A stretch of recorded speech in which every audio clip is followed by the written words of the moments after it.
बच्चों, आज मैं पुनः विज्ञान विषय के साथ हाजिर हूँ, जिसमें आज का प्रकरण है पास पड़ोस में होने वाले परिवर्तन। परिवर्तन क्या होते हैं, पहले हम लोग इसको देखते हैं कि हमारे चारों ओर बहुत से बदलाव होते रहते हैं। कुछ बदलाव स्वतः या अपने आप होते रहते हैं और कुछ मानव क्रियाकलापों द्वारा संपन्न होते हैं। जो भी हमारे चारों तरफ बदलाव होते हैं, कुछ स्वतः प्रकृति अपने आप करती रहती है और कुछ मानवकृत जो हम लोग कर देते हैं। इसका हम उदाहरण सहित इसको देखते हैं कि पौधों का उगना यह स्वतः क्रिया है। पत्तियों का रंग बदलना और सूख कर गिरना ये स्वतः क्रिया है। फूल का खिलना और मुरझाना, फल का पकना व पेड़ से गिरना, जाड़ा गर्मी बरसात में बदलाव, बच्चे का बढ़ना, ये सब स्वतः प्रक्रिया है। इसके बाद मानवकृत प्रक्रिया में जैसे चूल्हे को जलाना, दूध से पनीर बनाना, पटाखे जलाना, धूप बत्ती जलाना, मिठाई बनाना, ये सब मानवकृत प्रक्रिया है। तो ये जो बदलाव होते हैं, इन सब को लेकर देखिए परिवर्तन की परिभाषा क्या हो रही है। वस्तु की अवस्था, आकार, रंग, स्वाद एवं गंध तथा प्रकृति में निरंतर होने वाले बदलाव को परिवर्तन कहते हैं। ये परिवर्तन की परिभाषा है कि वस्तु की अवस्था, आकार, रंग, स्वाद एवं गंध तथा प्रकृति में निरंतर होने वाले बदलाव को परिवर्तन कहते हैं। आज जैसे मौसम सही है, बादल घेर लेते हैं, तो वो परिवर्तन है। अब देखिए परिवर्तन के कितने प्रकार होते हैं। परिवर्तन के प्रकार में पहला है मंद एवं तीव्र परिवर्तन, दूसरा है अनुकूल तथा प्रतिकूल परिवर्तन, तीसरा है नियमित तथा अनियमित परिवर्तन, चौथा है प्रत्यावर्तित तथा अप्रत्यावर्तित परिवर्तन, पांचवा है भौतिक तथा रासायनिक परिवर्तन, छठवां है प्राकृतिक तथा कृत्रिम परिवर्तन, सातवां है अनियंत्रित तथा नियंत्रित परिवर्तन, आठवां है जटिल परिवर्तन। इन सब परिवर्तनों में हमें नंबर 5 भौतिक तथा रासायनिक परिवर्तन और नंबर 8 जटिल परिवर्तन को विशेष तौर से ध्यान देना है, क्योंकि ये बार बार आपसे मिलते रहेंगे और सब परिवर्तन हम पढ़ेंगे, लेकिन इनको आपको बहुत अच्छे ढंग से समझना है। पहला मंद एवं तीव्र परिवर्तन। अब इसको हम लोग उदाहरण से देखते हैं कि मंद परिवर्तन और तीव्र परिवर्तन किसे कहते हैं। जो परिवर्तन बहुत धीमी गति से होता है उसे मंद परिवर्तन कहते हैं। बहुत धीमी गति से हो, जैसे दूध से दही बनना। दूध से दही बनने में काफ़ी समय लग जाता है, इसीलिए इसको मंद परिवर्तन कहते हैं। बच्चे का बढ़ना, बच्चा बहुत धीरे धीरे बढ़ता है, तो ये मंद परिवर्तन है। फसल का उगना, फसल का आप बीज बो देते हैं और बहुत धीरे धीरे 2-4 महीने में ये उगकर बड़ा होता है, ये होता है मंद परिवर्तन। दूसरा है तीव्र परिवर्तन। ऐसा परिवर्तन जिसको संपन्न होने में कम समय लगता है। इस परिवर्तन को, तीव्र परिवर्तन को होने में बहुत कम समय लगता है, उसे तीव्र परिवर्तन कहते हैं। जैसे माचिस का जलना, माचिस की तीली लो और तुरंत जला दो, ये तीव्र परिवर्तन है। गुब्बारा आप फुलाए हैं और उसको फोड़ दीजिए, तुरंत फूट जाएगा, गुब्बारे का फूटना, ये तीव्र परिवर्तन है। पटाखा बोलना, पटाखा तुरंत देखिए बोलता है, ये तीव्र परिवर्तन है। अब दूसरा परिवर्तन देखिए, अनुकूल तथा प्रतिकूल परिवर्तन। अनुकूल का मतलब उपयोगी से है। उपयोगी तथा लाभदायक परिवर्तन अनुकूल परिवर्तन कहलाते हैं। जो उपयोगी हो तथा लाभदायक हो उसको हम अनुकूल परिवर्तन कहते हैं। जैसे खाने का पकना, दूध से दही बनना, पनीर बनना, केले का पकना, ये सब अनुकूल परिवर्तन है। और दूसरा देखिए अनुपयोगी तथा हानिकारक परिवर्तन प्रतिकूल परिवर्तन कहलाते हैं। ये प्रतिकूल परिवर्तन कहलाते हैं। जैसे दूध का फटना, लोहे में जंग लगना, रोटी में फफूंद लगना। देखिए, एक ही समय कोई चीज़ अनुकूल परिवर्तन हो सकता है और वही परिवर्तन प्रतिकूल परिवर्तन भी हो सकता है। जैसे आप फसल इस समय आप लगाए हैं, इस समय वर्षा की ज़रूरत है, तो अगर बारिश हो जाती है तो ये अनुकूल परिवर्तन हो गया। यदि यही फसल हमारी तैयार हो गई और उस समय यदि बारिश होती है, वर्षा होती है, तो वो प्रतिकूल परिवर्तन हो जाता है। तीसरा देखिए, नियमित तथा अनियमित परिवर्तन। नियमित परिवर्तन क्या होता है?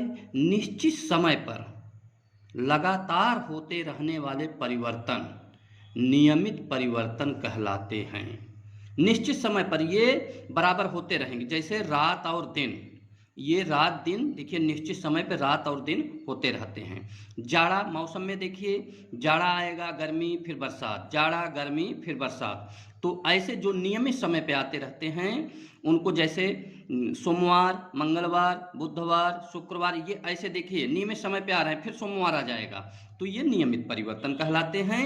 अनियमित परिवर्तन ऐसे परिवर्तन जिनका समय निश्चित नहीं होता, इनका समय निश्चित नहीं होता है, अनियमित परिवर्तन कहलाते हैं। जैसे वर्षा कब होगी कुछ पता नहीं है, आंधी कब आएगी कोई नहीं जानता है, तूफान कब आएगा, बाढ़ कब हो जाएगी, सूखा कब आ जाएगा, भूकंप कब आएगा, सुनामी कब आ जाएगी, इसको कोई नहीं जानता है। और ये कब, कोई समय इंटरवल फिक्स नहीं है कि नहीं 3 महीने बाद आना है। इसलिए ऐसे परिवर्तन को हम अनियमित परिवर्तन कहते हैं। अगला है प्रत्यावर्तित तथा अप्रत्यावर्तित परिवर्तन।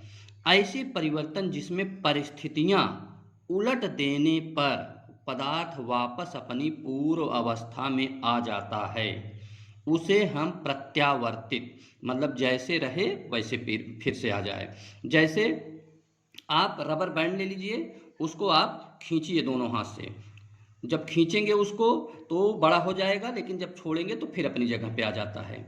स्प्रिंग है, उसको आप खींचते हैं तो स्प्रिंग लंबी हो जाती है, लेकिन जैसे उसको छोड़ते हैं तो अपने जगह फिर आ जाती है।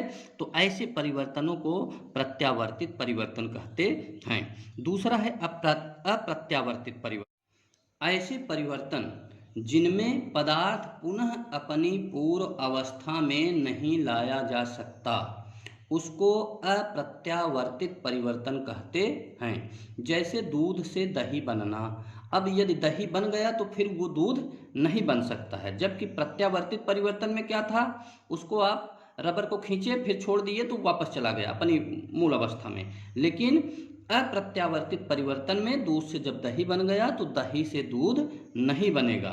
मोमबत्ती का जलना, यदि मोमबत्ती जल गई तो वो फिर से मोमबत्ती नहीं बन सकती है। भौतिक तथा रासायनिक परिवर्तन, ये बहुत इम्पोर्टेंट है। भौतिक परिवर्तन, ऐसे परिवर्तन जिसमें पदार्थ का रूप, भौतिक अवस्था बदल जाता है। रासायनिक गुणों संगठनों में कोई परिवर्तन नहीं होता है, इसको भौतिक परिवर्तन कहा जाता है। भौतिक परिवर्तन दोनों दिशाओं में चलता है। यदि ए कोई वस्तु है, ये अगर परिवर्तित होकर बी बन गया तो बी फिर से परिवर्तित होकर ए बन जाएगा। ये भौतिक परिवर्तन का रोल होता है। जैसे देखिए, नमक का पानी में घुलना। यदि नमक पानी में आप घोल दीजिए, यदि आपको नमक चाहिए तो पानी को गर्म करके, वाष्पित करके पानी को फिर से आप नमक को प्राप्त कर सकते हैं, केवल उसका रूप थोड़ा बदल जाएगा। बर्फ का पिघलना, बर्फ है वो रख दीजिए, जैसे ही गर्मी पाएगी पिघलेगा, लेकिन यदि फिर से उस पानी को बर्फ बनाना हो तो फिर से उसको ठंडा कर दीजिए, बर्फ बन जाएगा। मोम घी का पिघलना, मोम घी रहे उसको रख दीजिए, गर्म करिए, पिघल जाएंगे और रखेंगे तो फिर ठंडा हो जाएगा। पानी का उबलना, पानी उबल रहा है उसको ठंडा कर दीजिए, फिर से पानी बन जाएगा। पानी का जमना, पानी जमकर ठंडा होकर बर्फ बनता है और फिर से उसको थोड़ा गर्मी देंगे तो फिर से वो पानी बन जाता है। लोहे के छड़ का गर्म होना, लोहे की छड़ है उसको आप गर्म कर दीजिए, इसके बाद कुछ देर बाद छोड़ देंगे तो फिर से वो ठंडा हो जाता है लोहे की छड़। जल का वाष्प बनना, जल वाष्प बनता है लेकिन जल वाष्प को फिर से ठंडा करेंगे तो फिर से पानी के रूप में मिल जाएगा आपको। बल्ब का जलना, फिलामेंट जलता है और जैसे लाइट आती है फिर वैसे हो जाता है, फिर लाइट आती है फिर जल जाता है, कटती है तो फिर वैसे हो जाता है। बादलों का बनना, बादल भी बनते बिगड़ते रहते हैं, पानी वाष्पित होकर जाता है, बादल बनता है और बादल फिर से ये पानी की बूंदों के रूप में नीचे आ जाता है बादल का पानी, और फिर से ये पानी जाकर बादल फिर बना लेता है। कांच का टूटना, ये सब देखिए, कांच का टूटना, कांच टूट गया, इसको फिर से गर्म करके फिर से कांच बना लेते हैं। तो ये सब परिवर्तन जो होते हैं इनको भौतिक परिवर्तन कहते हैं। ये जो चीज़ बना उसको फिर से परिवर्तित करके फिर से वही चीज़ आप प्राप्त कर सकते हैं। रासायनिक परिवर्तन, ऐसा परिवर्तन जिसमें एक या एक से अधिक नया पदार्थ बनता है, नया पदार्थ, इसमें पूर्व के पदार्थ को प्राप्त नहीं किया जा सकता। भौतिक परिवर्तन में आप पूर्व के पदार्थ को प्राप्त कर सकते थे, लेकिन रासायनिक परिवर्तन यदि हो जाता है तो पूर्व के पदार्थ को फिर से नहीं प्राप्त कर पाएंगे। जैसे दूध का दही बनना, यदि दूध से दही बन गया तो फिर से दही दूध में नहीं बदल पाएगी। अंडे का उबलना, अंडा उबल गया, पहले कच्चा था, उबल गया तो उबलने के बाद वो फिर से कच्चे अंडे में परिवर्तित नहीं हो पाएगा। मोमबत्ती का जलना, अगर जल गई तो फिर से मोमबत्ती वो प्राप्त नहीं हो पाएगी। गोबर गैस का बनना, गोबर गैस जो बन गया तो उससे फिर से जैसे गोबर गैस बनता है वो फिर से वापस नहीं आ पाएगा जो गैस बन गई। बीज का अंकुरित होना, बीज आप जमीन में रख देते हैं, वो अंकुरित हो गया तो वो फिर से वो बीज में परिवर्तित नहीं हो पाएगा। लकड़ी का जलना, लकड़ी जलकर राख हो गई तो फिर से वो लकड़ी नहीं प्राप्त हो पाएगी। लोहे में जंग लगना, यदि लोहे में जंग लग गया तो वो लोहा फिर से नहीं बन पाएगा।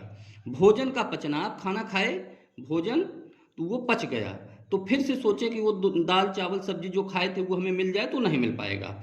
आटे से रोटी बनना, यदि रोटी बन गई तो फिर से आप उसको आटा प्राप्त नहीं कर पाएंगे। ये भौतिक तथा रासायनिक परिवर्तन थे, इनको आपको बहुत ध्यान से पढ़ना है, सुनना है। नंबर 6, प्राकृतिक तथा कृत्रिम परिवर्तन। जो परिवर्तन प्रकृति द्वारा होते हैं वो प्राकृतिक परिवर्तन कहलाते हैं। जैसे दिन रात ये प्रकृति अपने आप कर रही है, वर्षा, आंधी, तूफान, भूकंप, ज्वालामुखी, बाढ़, सूखा आदि, ये प्राकृतिक परिवर्तन है, इसको हम आप नहीं कर पाएंगे। और दूसरा है कृत्रिम परिवर्तन। जो परिवर्तन मानव द्वारा होते हैं, मानव द्वारा होते हैं उसे कृत्रिम परिवर्तन कहते हैं। जैसे लकड़ी से हम मेज बना दिए, ये मेज कृत्रिम परिवर्तन है। कुर्सी कृत्रिम परिवर्तन है। ईंट कृत्रिम परिवर्तन, इसको हम बना रहे हैं, सीमेंट बना रहे हैं, घर हम बना रहे हैं, ये सब क्या हैं? कृत्रिम परिवर्तन हैं। इसको कृत्रिम परिवर्तन कहा जाता है। 7वां, अनियंत्रित तथा नियंत्रित परिवर्तन। ऐसे परिवर्तन जिन पर अपना नियंत्रण नहीं रहता है अनियंत्रित परिवर्तन कहलाते हैं। जैसे चंद्रकलाएं, आप देखे होंगे पूर्णिमा के दिन चंद्रमा पूरा परात की तरह दिखती हैं, इसके बाद धीरे धीरे धीरे धीरे ये छोटी होने लगती हैं, इन पर हमारा कोई नियंत्रण नहीं होता है। बादलों का आना, बादल इधर जाते हैं उधर जाते हैं, उस पर हमारा कोई नियंत्रण नहीं होता है। आंधी, तूफान, बाढ़, सूखा, इन सब पर हमारा कोई नियंत्रण नहीं होता है, इसलिए इसको अनियंत्रित परिवर्तन कहते हैं। ऐसे परिवर्तन, दूसरा नियंत्रित परिवर्तन में है, ऐसे परिवर्तन जिन पर अपना नियंत्रण रहता है उन्हें नियंत्रित परिवर्तन कहते हैं। जैसे लालटेन की रोशनी कम करना है कि ज़्यादा, ये हमारे ऊपर है। हमको अपना हाथ उठाना है कि नहीं उठाना है, ये हमारे ऊपर है। पंखे की गति, इसको तेज करना है कि धीम करना है, ये हमारे ऊपर है। ये नियंत्रित परिवर्तन में आता है। साइकिल या स्कूटर को चलाना है, ये नियंत्रित परिवर्तन में है। इसको हमें अपने हिसाब से नियंत्रित कर सकते हैं, तेज ले जाना है, धीमे ले जाना है, इसको हम अपने हिसाब से कर सकते हैं, इसलिए इसको नियंत्रित परिवर्तन कहते हैं। 8वां, जटिल परिवर्तन। ऐसे परिवर्तन जो बड़े लंबे समय और जटिल प्रक्रियाओं के उपरांत होता है उसे जटिल परिवर्तन कहते हैं। कहा जाता है कि करोड़ों वर्ष पूर्व पृथ्वी पर भारी उथल पुथल हुआ, जिसमें सभी वन जमीन के नीचे दब गए और समुद्री जीव जंतु भी पृथ्वी के नीचे दब गए। काफी रासायनिक अभिक्रिया के बाद पेड़ पौधे कोयले के रूप में व जीव जंतु पेट्रोलियम के रूप में प्राप्त हुए। तो इसीलिए देखिए, ये सब जीव थे, पेड़ पौधे थे, जीव जंतु थे, तो ये सब कोयला व पेट्रोलियम के रूप में प्राप्त हुए। इसीलिए इसको हम जीवाश्म ईंधन भी कहते हैं। कोयला और पेट्रोलियम को जीवाश्म ईंधन भी कहते हैं और ये ईंधन का अनवीकरणीय स्रोत भी है, क्योंकि जानते हैं आप कोयला और पेट्रोलियम सीमित मात्रा में है। क्योंकि भाई देखिए, करोड़ों वर्ष पूर्व जो रासायनिक उथल पुथल हुआ, उससे जो रासायनिक अभिक्रिया से ये कोयला पेट्रोल बने, अब फिर से ये नहीं बन पा रहे हैं, इनका हम दोहन कर रहे हैं। इसीलिए जो है इसको अनवीकरणीय, इनको पुनः प्राप्त नहीं कर पाएंगे, इसीलिए इसको अनवीकरणीय स्रोत कहते हैं। ये जटिल परिवर्तन के द्वारा हमें कोयला और पेट्रोलियम प्राप्त हुए हैं।